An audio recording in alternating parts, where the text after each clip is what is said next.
At the end of last book, I remember thinking, wow, the story's set up. Now we finally get to figure out what's going on. And I got into the beginning of this book and I was like, okay, it's another slow buildup. I would agree. I had mixed feelings about it. He develops a lot in this book, but I feel like a lot of it doesn't push the story forward a whole lot.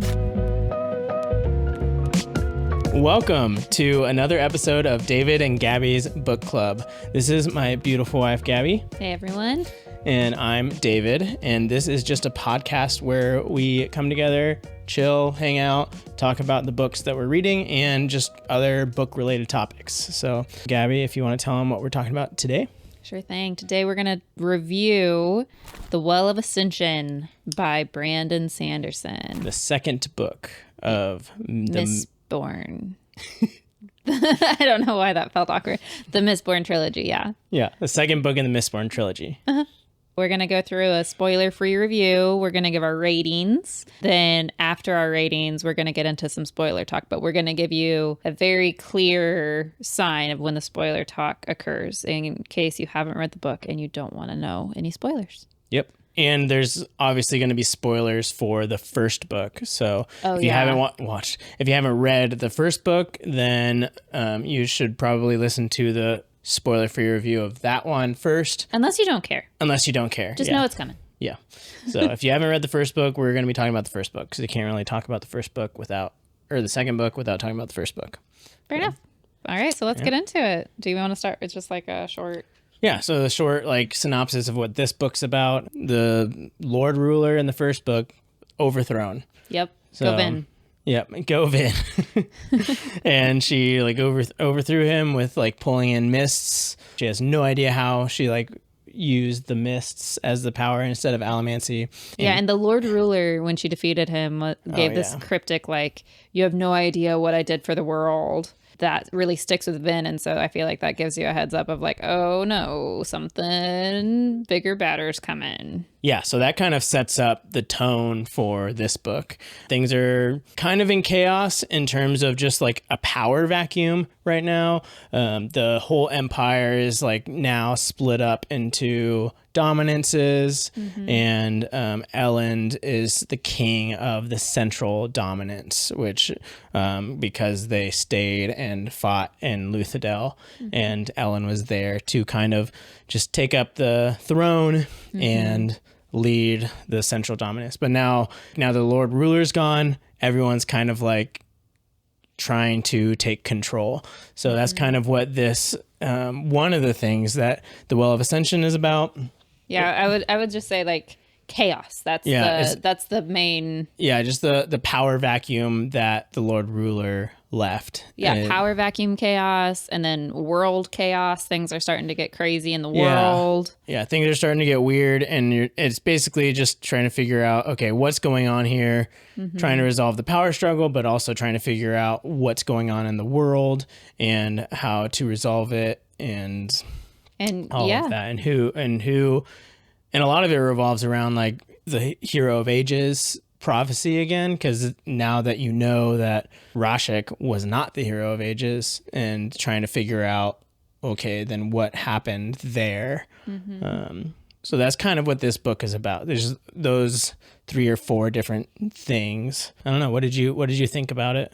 Overall, I enjoyed it. It made me think about, is the fact that they overthrew the Lord Ruler, was that even a good thing?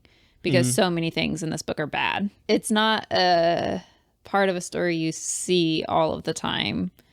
A lot of times stories build up to overthrow the big bad guy. But in this series, the big bad guy was overthrown in the first book. And so now you get to see just the chaos afterwards. And what happens now. And yeah. Which is interesting because you don't, like you said, you don't always see that because it's not all sunshine and daisies on the other side of it. It's not just after he dies, everything's automatically going to get better. Yeah, because there were still people who, 1, loved the Lord Ruler, 2, were obedient to the Lord Ruler, and just so it's not the Lord Ruler's dead. everyone else in the whole world was on the side of supporting the ska. Like, Right. that's not the case. So it's the whole world isn't fixed overnight because the Lord Ruler's gone and they won that fight. So just having that chaos, it was interesting because you don't always, like you said, you don't always see that. And I think that is a general thing I'm getting from this series is it's like traditional in the sense that like it still feels like a familiar fantasy story, but at the same time, Brandon Sanderson's like putting a twist on it, and it's not really a standard story that you usually get. Yeah, that's a good review. It's interesting. Yeah, it is interesting.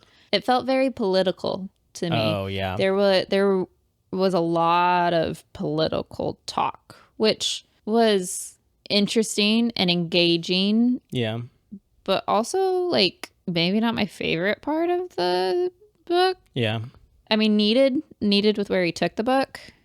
But yeah, just not my favorite part of it. So I would say at the end of last book, I remember thinking, wow, the story's set up. Now we like finally get to figure out what's going on and like things are like actually happening now. And I got into the beginning of this book and I was like, okay, it's another slow build up. It's another slow build up. And like it took me a minute to like get into it again, I guess. Yeah, I would agree. I had mixed feelings about it, the whole book, because on one hand, like what I just said, it's very original in a sense. Like it's very familiar, but it's also very original. But I had mixed feelings because on the other hand, for how much stuff is going on, not a whole lot of plot happens. Like, if that makes sense. Like, the plot isn't moved forward hardly at all. Like, until, like, towards the end of the book. Right. And, like, once it hits that point, like, it's really good and really engaging, and I didn't want to put it down. Yeah, I would say, like, the last third of the book was really good. But literally, you take the first 2/3 of the book, and I wouldn't say you can take it out because there's a lot of stuff that goes on that you kind of need to know about. I just feel like a lot of this story, a lot of stuff is going on that's like important in terms of development and character development and stuff like that. But in terms of he does character development very well. Yeah. I would say, like, I feel like I really got to know a lot of the characters. Yeah, he develops a lot in this book. But I feel like a lot of it doesn't push the story forward a whole lot. That part left me, I felt like it was lacking in that sense in terms of how far forward the story was pushed in terms of my expectations. Because I feel like the story was set up here, and instead of going here, it went like here. Yeah. If that makes sense. And I was ready for it to go forward faster. Yeah. Because of the ending of the previous book picking up the pace so much. And so, like, to go from the first book, like, slow build up, awesome ending, to another slow build up was a little bit of a disappointment, I would say, just because, like, I was excited. Yeah. I see why he did what he did, but yeah, I agree. It was just a lot of politics, a lot of character building. Yeah, which is weird because this is the second book, right? Which you feel like that would happen in the first book. But the character cast kind of shifted from the first book to the second book. Yeah, I didn't think about that. Some of it didn't, but like there were similarities, but he focused on different characters more. Yeah, I guess that's true. Well, Kelsier was like one of the main points of view in the first book, and he's gone now. And so now you have that vacuum. And I feel like you get to know Ellen a lot more in this book. I feel like you get to know Breeze a lot more in this book. We can get more into details in the spoiler part, but you spend more time with different characters, like not brand new characters, I would say, but just different. And I would say there were a few things, kind of like in my criticisms of the first one, that happened really fast that felt like unearned. In that sense, there was like one thing or two things in there, but other than that, like that would be another criticism that I would give. Yeah, it gave me some of the answers that I wanted, but it didn't leave me feeling satisfied. But at the same time, it made me want to read the next book because I wanted the answers. It's so it kind of like just gave you a little bit of time, like just a little bit crumbs. Again, with my mixed feelings, because on one end, the first 2/3 of the book is kind of slow and just development, and you just kind of got to get through it. But the last third is really good. But at the same time, it's like, do you really want to recommend to someone? It's like, just get through the first 2/3 of it, then you'll, right. You know what I mean? That's not really a top recommendation, if that makes sense. Yeah. So yeah. So what do you have any other like? I don't have any other like specific thoughts. Spoiler-free talks. Yeah, we can talk a lot more in the spoilers, but right. Yeah, that's kind of where I'm at. Did you have a rating for it? I do. Well, I guess that's kind of our job to have a rating for it. But yeah, I need to what find is it. your rating? What is my rating for it? I gave this a 3.75. 3.75 again? Yeah. Just like the first? Just like the first. That's what I have written down. What was the explanation? So I'm glad I read it. Probably won't read it again, I'd say. So it didn't earn a 4. Yeah. I wouldn't not recommend it to people.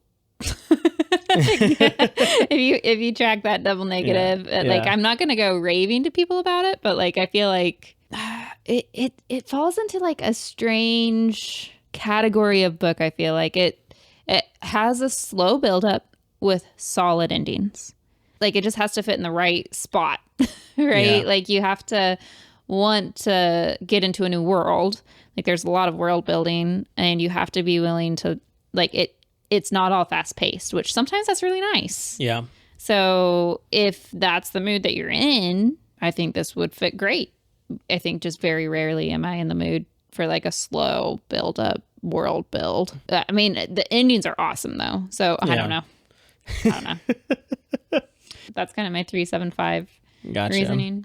I actually had a 3.25 for this one. Oh, okay. Tell me more. I mainly had it because I'm not upset I read it. It wasn't a grind to read it. It was still like interesting. I mean, I guess part of that would have to do with we had the audiobooks, which makes getting through like a grind of a book easier. So I don't know if that might be a reason why I didn't feel like it was that hard of a read. But at the same time, I wouldn't go out of my way to recommend it to someone. If someone came to me and was like, "Hey, I really want to read Mistborn. Yeah. What do you think about it?" Then I'd be like, "It's pretty good. Like, totally give it a shot." It's not for everyone, I don't think. Yeah. But I wouldn't steer them away and say it's not worth their time. If they came to me wondering about Mistborn and whether or not they should read it, I would be like, "Yeah, it's pretty good. Yeah. Go for it." Yeah. But I wouldn't, if someone came to me and asked for a fantasy series to read, that's not going to be at the top of my list. Yeah.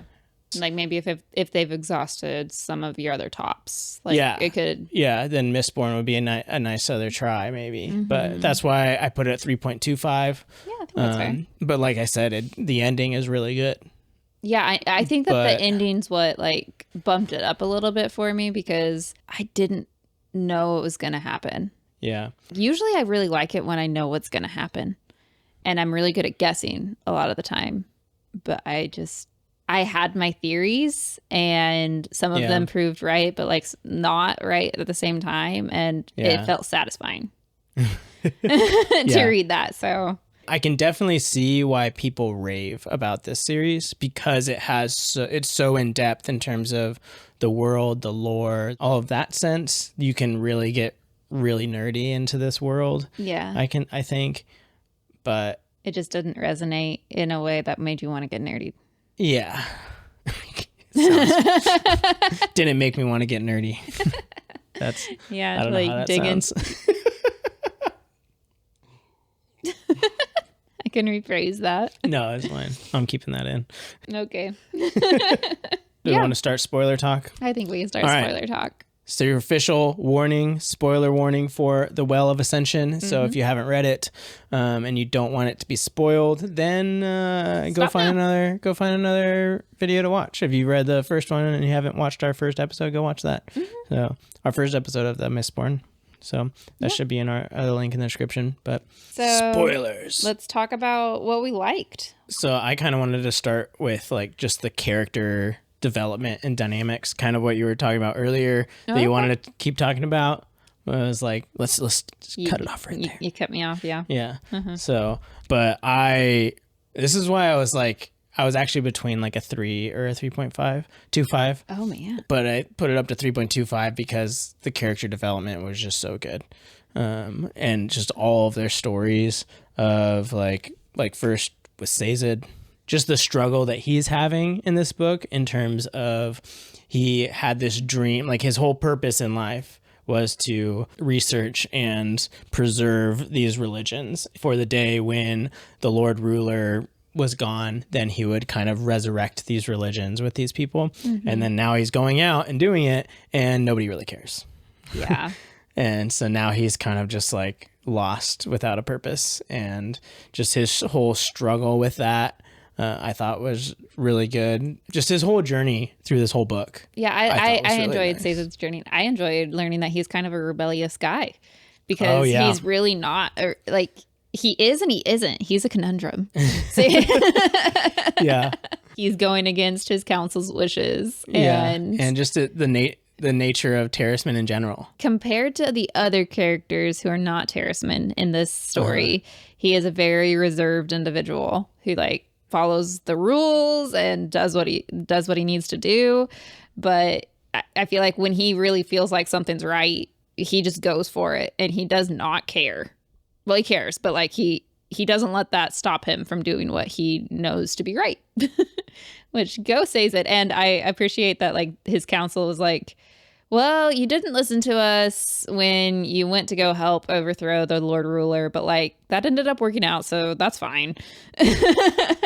But now you can't be in the middle of what's going on. Like you have to be out here and like serve the communities and stuff. So yeah, like among the rebels, he is very calm, cool, and collected. But among the Terracemen who are calm, cool, and collected, he is very rebellious. Yes. And like the story moving forward, the plot moving forward really revolves a lot around Sazed. Like him finding the metal slab with Marsh at the beginning. Yeah. That really like hooked me. That whole story. Yeah. Him with, what was the gal's name? Tyndall, doing all of that research. Like you could just tell that the nuggets of finding out what was going on, I felt like really revolved around Sazed. And so I got really excited whenever Sazed's storyline came up, because I was like, okay, I'm gonna figure something else out now. Yeah, I agree. That was really good. But I feel like it's just weird because his story, or that whole story of like him trying to figure out the Hero of Ages and the power at the well and all of that, it almost feels like that story and the story of the siege, like because both of them resolved at the end, it was just both built up so slow. Like I feel like if you took one of them and resolved them in the middle, like maybe have the siege resolved in the middle and then the Well of Ascension is resolved at the end. Okay, then I think the pacing might have been better. Yeah. But that would be interesting. It's difficult. It's weird. Yeah, that is weird. Because I feel like that's the reason why I felt like none of it moved forward. And then at the end, it's just like all of it happened at once and really fast. And you're just like, whoa, what's happening? Yeah. If that makes sense. And he just, I don't know. That's just my criticism. But yeah, I did like Sazed's story, and just him realizing that his dream wasn't all that it like was cut out to be, and realizing what he really wants is to like help and be a part of this world, and figuring out like making a difference, if that makes sense, in the Hero of Ages. So I also really liked Ellen's. Ellen's story was really good. Ellen's development was great, I thought. Yeah, and how easy it would have been for him to write Ellen coming into being a king with all of his new political ideas that are going to include all of the people, and just like how easy it would have been to write that as going smoothly. Yeah. But it didn't. Yeah. And I feel like I appreciated that because that felt more real to me. Yeah, it just the fact that he read so much, but then just actually getting into the role, it just like hit him like a wall. Right. Like reading and like having a head knowledge of, I theorize that movie thinks this way is going to work well doesn't mean that it's going to work well. Yep. Yeah, I totally agree, and I loved that. And even like Tyndall's role in like coaching him. I was like, hey, this is not it almost the things that a common like the general person would view as like arrogant or stuck up or all that stuff. Like Tyndall is like, no, these are the reasons why a king or leader needs to be this way. Which I'd never like sat down and thought about before, honestly. Yeah. Things you don't think about because it's not explored very often. Yeah. Not that this is like a end all be all story of how to be a leader. No, not by any means. But for Ellen's character specifically, with where he's coming from, with having been a nobleman for one, having like all of these ambitious ideas that he's talked about with his friends about how to make the world better, and then coming face to face with the fact that that's kind of an idealized standard and the world that he's been given doesn't fit really nicely into it. I thought it was crazy, just like all of that built up to the point of him just like without even thinking, just executing Jastes. Oh my goodness. It's like if he had been there at the beginning of the book where he was developmentally in the beginning of the book, I feel like he wouldn't have done that. No, he wouldn't have. He would have tried to fix him or like show some mercy, grace, and stuff like that. And then by that point, he was just like, no, you brought an army to raise my city and my people. Like, that's not forgivable. Yeah, and not just an army, like a Koloss army. Yeah, completely irresponsible, and you were the leader. That holds you to a higher standard, and so you have the higher punishment. Yeah, man, that was brutal. Nuts. Yeah, that was brutal. That was like what do you do when you're faced with like what you want to be right and what is right? You want your friend to be your friend and to choose what is right. But like when your friend who you love like chooses what is wrong. Yeah. He didn't even take responsibility for it either. He just like ran. Yeah. He just ran away. He's like, they're out of control. Yeah, they're out of control. I'm just going to leave. And like, I heard you were headed this way. So I was like, hey, can we be buds again? Like, what? Excuse me. Yeah. I feel like he found himself a little bit, but I feel like he still has room to grow. Yeah. You know, I feel like Tyndall came in and Tyndall taught him a lot, but I don't think that he's not there yet. He's not there yet. But I feel like I feel like Ellen is in a spot that Vin was in last book in terms of like finding herself. Like by the end of the last book. By the end of the last book. Like she is no longer this like really skittish girl who doesn't like join any community. Like now she has friends. She's learning to trust more. But in this book, she really goes through like, what does trust entail with friends? I thought that was an interesting thing. She didn't trust her friends to be protected without her. Like Ellen, especially. Yeah. She almost put him on a pedestal and like... She was his only bodyguard that she could trust. Right. Because she didn't trust him to look after himself. Right. And so I think that she explored a different side of what trusting someone entails. She like had that whole thing with Zane. Yeah, that was weird in my opinion. I thought so too. That was kind of what I was talking about when I felt like some things were rushed and unearned in the first book, and I feel like that was just like, wait, what? Why did you? It was brought in. It was weird. It was happened way too fast in terms of Zane loving her, but at the same time, Zane was like crazy. Right. But that was also not really explored or explained ahead of time. Yeah. I don't know. Yeah, the Vin and Zane dynamic I didn't love. I'm not going to lie. Like Vin's love life, I just don't connect with. Yeah. That's usually a part in a series that I love. And so the fact that like the romance side of things just... I can't put my finger on like why I don't connect with it. I just don't think it was built up well in terms like it happened so fast. You're like, wait, this is happening? Oh, yeah. I guess that's fair. I halfway understand Zane liking Vin so fast because he's kind of insane and he has this voice in the back of his head. And Vin is normal, but also Mistborn, so she can relate to him, but help him in terms of not being crazy. So that I halfway understand. But the fact that Vin just like a light switch with a man she just met and spent like maybe 3 times like fighting, brawling with him is all of a sudden having questions of I love Elend, but I kind of like this Zane guy. Should I? And it's just like, wait, what? It wasn't built up very well in my opinion, and it wasn't earned in that sense. Like it was one of those things I read and it was like, I don't feel this at all, but this could have been a really good storyline if it was built up well.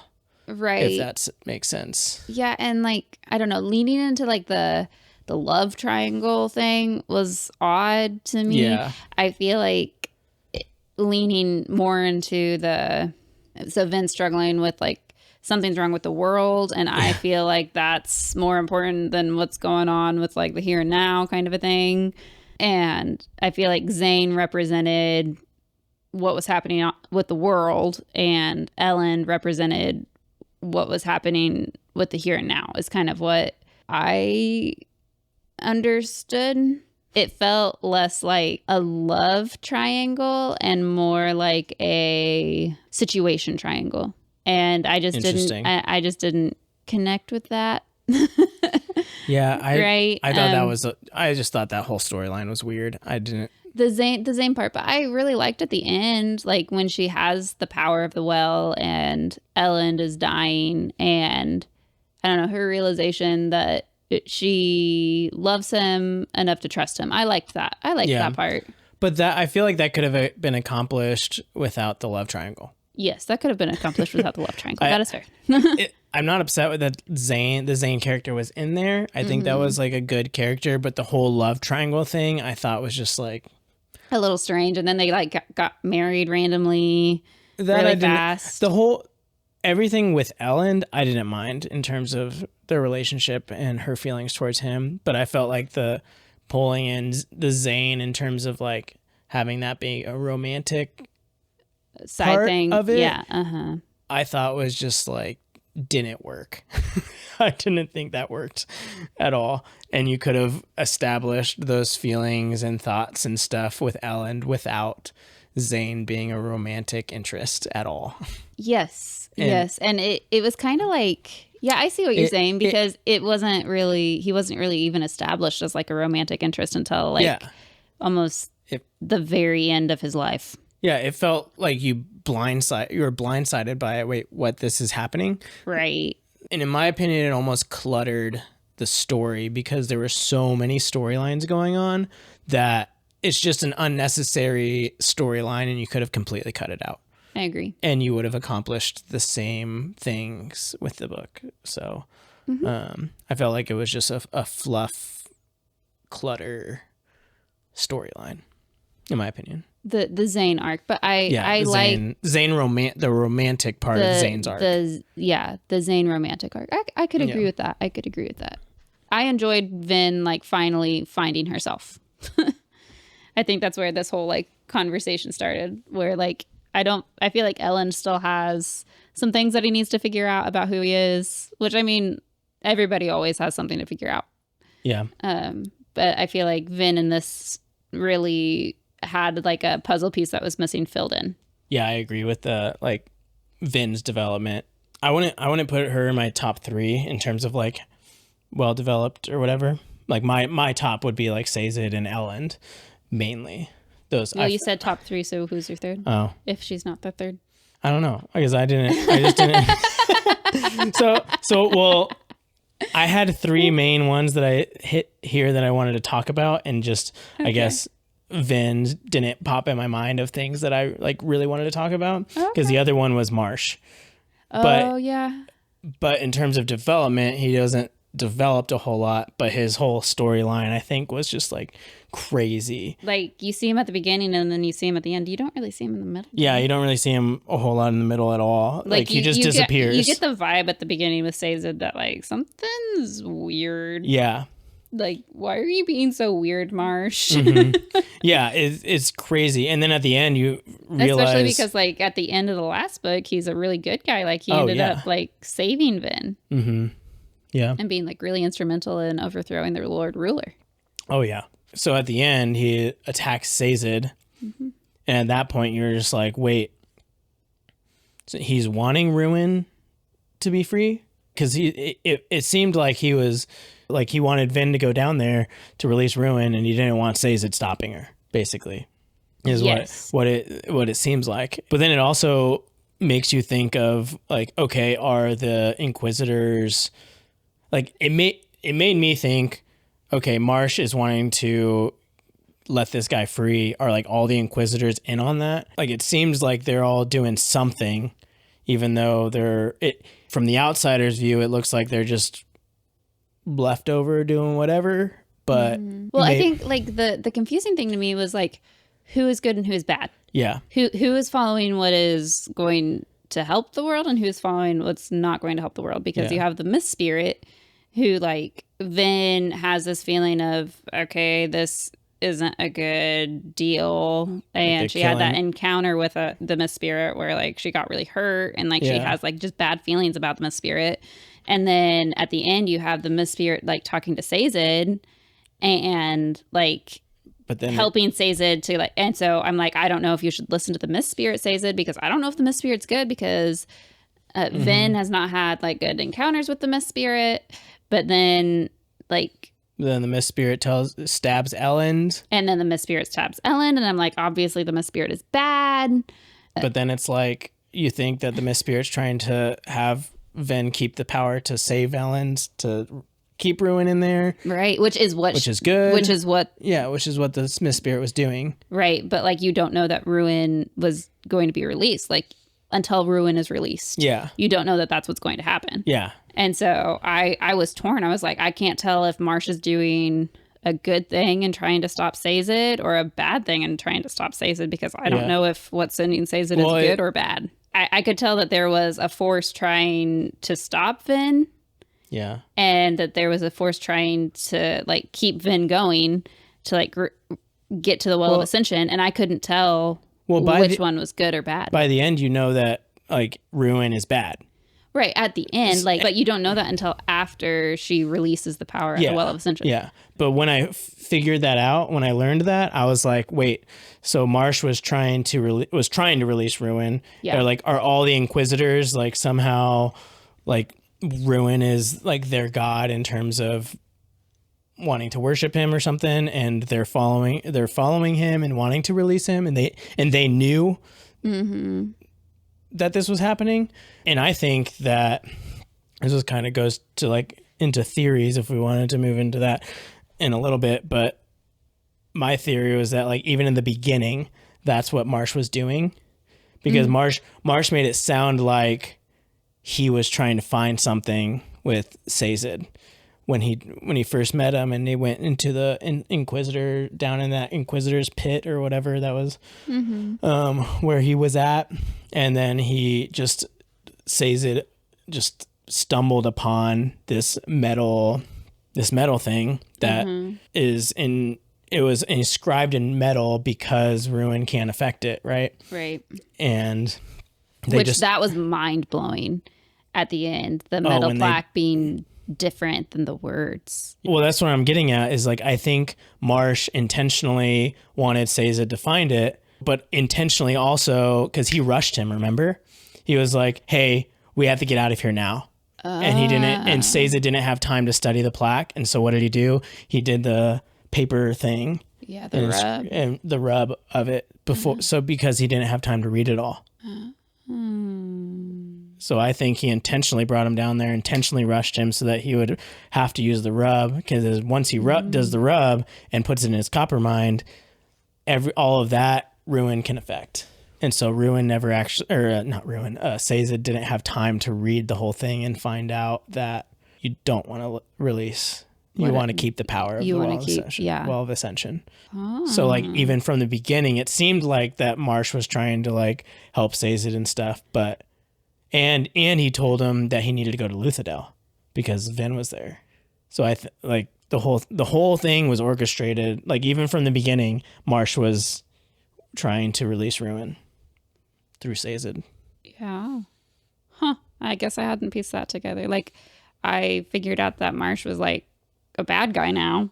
Yeah. But yeah. I see that. I see what you're saying. But yeah, one thing that I really enjoyed about the ending was what we were talking about earlier. Like I just couldn't tell who was good and who was bad. I thought that I really enjoyed that. Like I had a theory of who was good and who was bad, but I thought that then releasing the power was what was right. Yeah.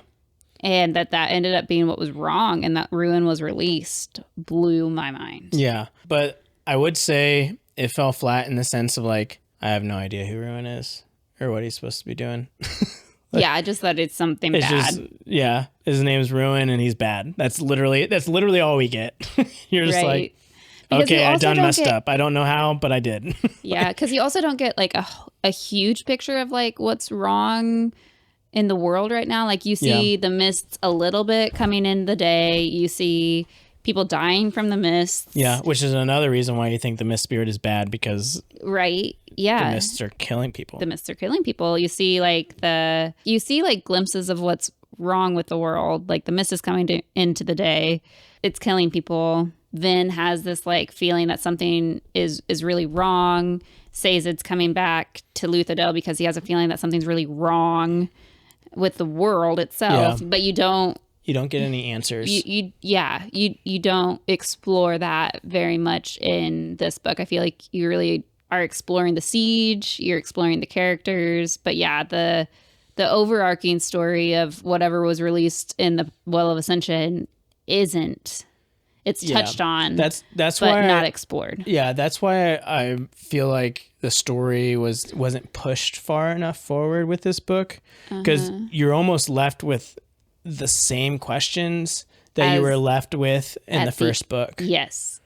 Like none of them were clearly answered. Yeah. They were just like, you have your questions here. They weren't really answered. They were kind of just like expanded a little bit of like, oh, these are bigger questions than I thought they were, type thing. But it wasn't. I think it would have been better if you had like answered some, but that brought about more questions, if that makes sense. Does that kind of? So like the questions that you had at the end of the last book, like one of the big questions that popped up was, okay, what was the Lord Ruler doing? Yeah. And what's going to go wrong? And so in this book, I don't feel like you really find out what the Lord Ruler was doing and what's going wrong. Other than the fact that you do know that he knew that the power was, you needed to take the power. That's all you know that he knew. Yeah, that's yes. Right. And so, and you don't even like you understand a little bit that things in the world are getting worse with the mist coming during the day and people dying. But like that ominous statement that he made at the end of, you have no idea what I do for the world.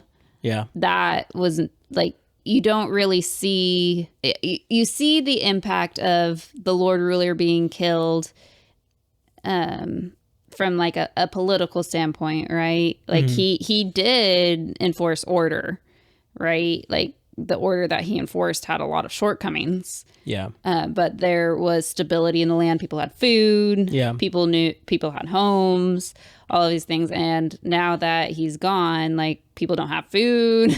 Yeah. And it's just chaos politically. But as far as what he was doing for the world on a grander scheme, you don't understand. Yeah. Yeah. And that's really what I wanted to understand. Yeah. Specifically when he said, like, you have no idea and you've doomed yourselves. That, yeah, you have no idea. Yeah.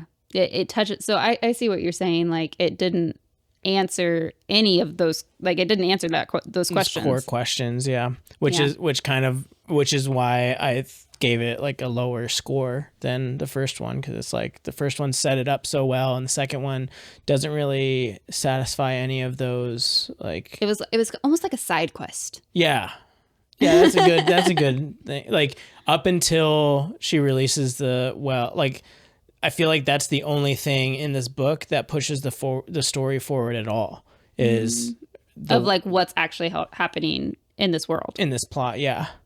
So that's just, yeah, he explores a lot of undercurrents. yeah, like he develops a lot, like a lot of stuff happens, Yeah. but with how much stuff is going on in this book, the story is just like kind of nudged. Yeah, for the third. I'm tracking with what you're saying. Yeah. So that's why I was like, it was all right. Yeah. I really enjoyed the end of it. Yeah, I really enjoyed the end, and like we said, the part that I really enjoyed about the end was just not knowing who was good Yeah. and who was bad. Like I understood that like forces were moving things forward, but I did not clearly understand who to root for. Yeah. And I enjoyed that. And I enjoyed finding out. Under what I did not like, I said I did not like the love triangle between Zane and Ben. And it just like, I didn't like the fact that Ellen had to kill his old friend. Oh, you didn't like that? I mean, I agreed with it, but I didn't like it. I wouldn't put that as like a didn't like as in a criticism, but yeah, not a criticism or like I just didn't like it. Yeah. I liked Tyndall. Oh, I really liked like Tyndall. Tyndall and Sazed. I also just didn't connect with that. Oh, love, that whole little love thing. That little love thing. Yeah, just the love in the story. Yeah, Brandon Sanderson can do a better job of writing of romance. Yeah, he doesn't do that well. No.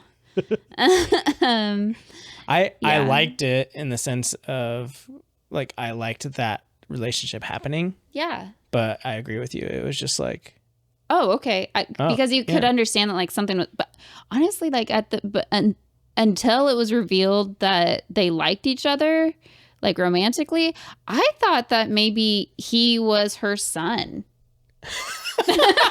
Like that didn't cross my mind. I mean, that crossed my mind because they said so many times, like, she's had so many kids and he really respects her and all of these things. And I was like, oh, like maybe he's her son. And like they didn't expound on like the ages of them or anything. Yeah. And yeah. That's funny. So just to like bring home I didn't enjoy that romance as much, that I think is part of the reason why.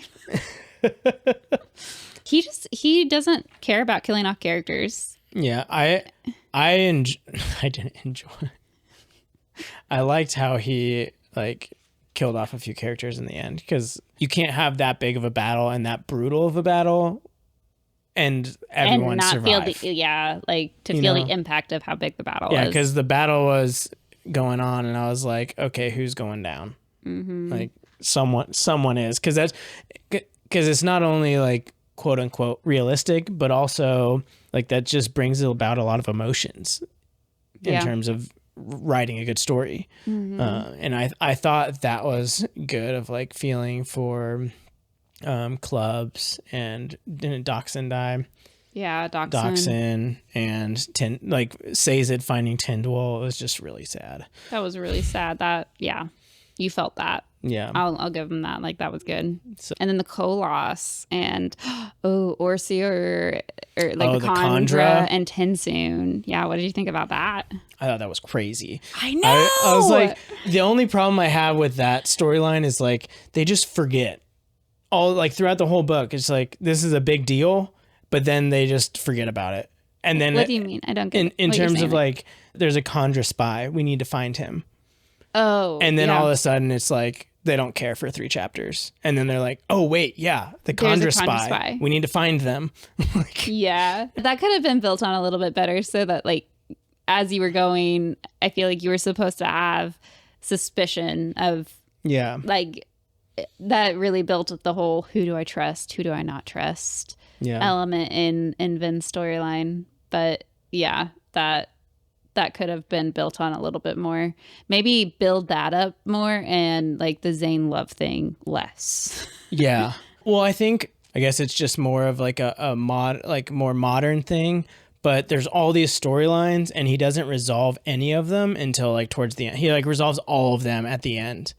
And the more like quote unquote modern way is like having a ton of like small plot things in terms of like you have a conflict, rising action, climax, resolving, resolution, falling action for each of these plots. And you're doing that the whole time. And it's building up to the bigger climax and resolution at the end. But I feel like the Zane storyline, the Tyndall love arc or something, or the Condra storyline, like these are all smaller storylines that he was rising all of them up at the same time, and then you just get all of them at the end resolved in climax. Yeah, well, because Zane and Tensoon was like the beginning of the end. But yeah, I see what you're saying. Like too many things were built up. And they were all built up really slow for the end. And it's just like nothing was really pushed forward in the beginning. That's just a guess that off of the top of my head why it felt so slow. But yeah, I didn't pick that up. But okay, but Tensoon, the Condra being the spy, that was brilliant. That was brilliant. Yeah. When that happened, I was like, oh my goodness. And then so like Vin, another part of her storyline that I really liked was her getting to know the Condra. Oh, yeah. Because she had all of these like feelings of just, I don't like you because I don't like you. And that's why I don't like you. And just her working through that and realizing like, okay, no, like you're a being too. Yeah. Like, who are you? Mm-hmm. Let me get to know you. And then that ended up saving her. Yeah, essentially. Yeah, I really liked the Tensoon and Ven relationship. But then when you learn that it's Tensoon, like because he saved her, I feel like that's a redeeming quality of him. But also just you feel distrustful of him now. Yeah, where you had previously like grown to like really like start really liking him, feeling for Osur. Yeah. Or Sewer. Yeah, I don't know. All of these names in these fantasy books. Why can't we just have normal names? But yeah. So I really liked that. I thought that was really interesting. And the whole, I could tell that there was going to be something about him saying that the Condra and the Koloss were cousins. I could tell that she was going to be able to do something with the Koloss. I didn't think about that. I totally picked up on that. I thought it was hilarious though when she just like what was it? She had control of the Koloss and then she went to go talk with who was it? He was like standing behind the walls, the king that took Ellen's place. Oh, Penrod. He was like stuck in the castle and she just like had the huge Koloss sword with like just a couple of Koloss. She's just like Koloss just like picks her up. She was like, you need to let these people in or like go fight, do this and that. It's like, all right, I'm going to go take a nap. And the Koloss were just like followed her. Yeah. That was great. That was so funny. There was a moment that like the voice that Zane's hearing, the voice that Vin's mom. Yeah, you put together that like Vin's mom heard a voice, was hearing voices and was thought to be crazy. Or Zane was hearing voices and is thought to be crazy. And then like I didn't even think about it until you pointed it out. Vin hears voices in her head too. Right. I mean, they're Reen's voice, like her brother's voice, but like that's still a voice in her head. Right. And I think it's Reen. Yeah. Mm-hmm. I didn't even think about that until you pointed it out to me. You were like, they're all three hearing voices in their head. Mm-hmm. And at first you were thinking it was like because they were all misborn, but then her mom isn't misborn, or at least we don't know. Yeah. But then you were like, maybe it was Ruin. Well, right, because also like Vin was the only voice that didn't tell Zane to kill. Yes. Uh-huh. And you think that was because Ruin wanted her to... Well, and just like I feel like Reen's voice in Vin's head is it's just leading her down bad paths. Yeah. not trusting people. Yeah. I don't have any other specific examples, but just like the voices seem negative. And like her mom hearing the voice ended up in her mom killing her baby sister, which also just doesn't seem like a good thing. And so all of these voices seems like something ruin would want to do. Yeah. This is just And I also find it interesting that Vin hears the voice less the more that she learns to trust and love people. Ooh, I didn't think about that. It calls out specifically throughout the book that she hasn't heard the voice in a long time. But like in this moment of like indecision or like something bad happening and like a wavering of faith, it like pops back up. Yeah. Yeah. Interesting. So I didn't think about that. Yeah, you're welcome. There were elements that I really enjoyed in the book. I felt satisfaction in the fact that I could see some storylines and like, yeah, I'm tracking with that. Yeah. And there were also storylines that I was like, I can't decide. Like he kept me guessing it, and I enjoyed that. Yeah. I see what you mean about like this, and that was also my like drawback was the slow build up with. Yeah, it's but the ending, I really enjoyed the ending. It's just so many mixed feelings about these first two books because it's like on one end, there are so many theories and like predictions that I have in terms of what's going on. Yeah. And you can get so deep into like the theories and the lore of this world. That's done very well. But at the same time, it's like, I don't feel satisfied with what he's been giving so far in terms of answers to those theories and stuff. Yeah, I think you did a really good job explaining. It feels like there are two overarching storylines, right? Like the forces, like ruin and whatever is happening with the world, and then like on a human level, what's happening in the Empire. Yeah, and he focused on the storyline that I didn't want to focus on. Yeah.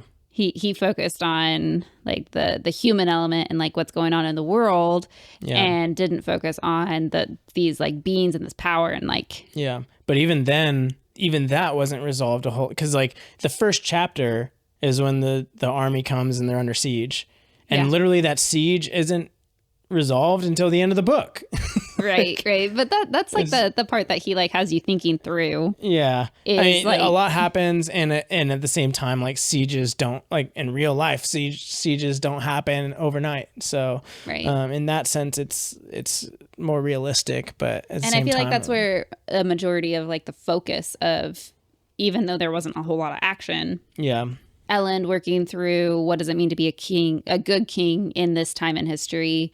Yeah. Sazed working through, was it even good to overthrow the Lord Ruler? Like those were the questions and thoughts explored in this book. And you could feel the tension in Vin. I feel like Vin could see that focusing on those questions were important in the here and now, but she also had this underlying like feeling that something was wrong in the world. You got hints of it with the mist coming and like killing people, but even with the mist coming and killing people, it had you questioning if that was even happening for a lot of the book. Oh yeah, a lot of people didn't believe it. Right, and so it really just didn't explore what is really happening in the world, and what at the very end you see this force being released, but yeah, there just seems to be like a break in the story of this force and then like the politics.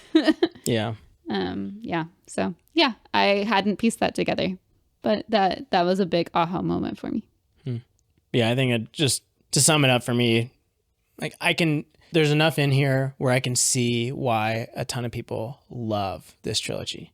But for me, I just feel like I don't think it's for everyone, and I'm under the like not for everyone. Like it's not enough to where I don't want to finish the trilogy. Like I still want to finish the trilogy, but I'm not crazy about this trilogy, if that makes sense. Like I'm still going to finish it. I'm still enjoying it, but I'm not going to be like, oh, you should really try this trilogy. At least so far. I'm not like, you should really try this trilogy. You're not raving but about I can see why the people who rave about it. That's that fair. makes sense. Yeah. So I'm tracking. But All right. Well, that I think wraps up our thoughts and review about The Well of Ascension, the second book of Mistborn. Yep. And a link, there'll be a link in the description if you want to read the next one with us. The Hero of Ages is what the third one's about. There's third one's called. The link will be in the description if you want to check that out to follow the next review here in a couple weeks. And using that link supports the channel, or you could just check it out at the library. We won't be offended. Yeah, for sure. But it was good to hang out with you guys. Let us know what you think. If you've read it, what your thoughts on the Well of Ascension are. Maybe what your rating is. I think that would be fun to hear your rating. Yeah. So we'll catch you in the next one. See you guys. See ya.